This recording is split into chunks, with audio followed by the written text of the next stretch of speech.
So people want to know why I'm not going to stop talking about the Brian Flores story. And I probably shouldn't have called it Boston media personality. I should have called him former Boston media personality because he was ousted by his colleagues. But you know who Gary Callahan is? Is it Jerry or Gary? It's Gary, right? I think it's Gary. Yeah. Gary Callahan. So here's what he tweets today. This is why the Brian Flores story is never going to go away. Brian Daboll is 46 years old. He's been coaching for 25 years.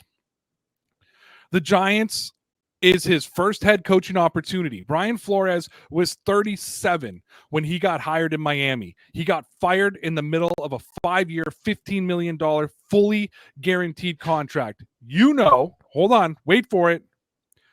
Just like Rosa Parks. That made me almost put my fist through the wall. And as I said, I woke up this morning saying, I'm not going to talk about the Brian Flores story today. We talked about it for 2 days. It's heavy. I need to talk about something different. I want to just have fun on the show.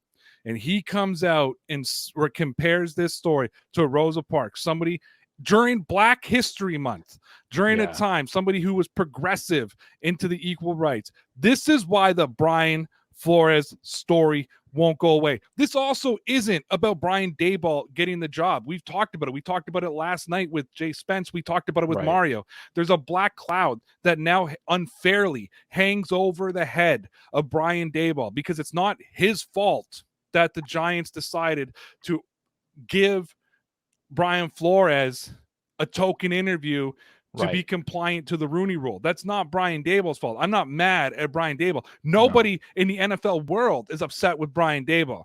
Here's the problem. They can't read between the lines. Guys like Gary Calloway and his supporters, the fan base that he has and the followers that he has and the people who buy into his rhetoric is what the problem is.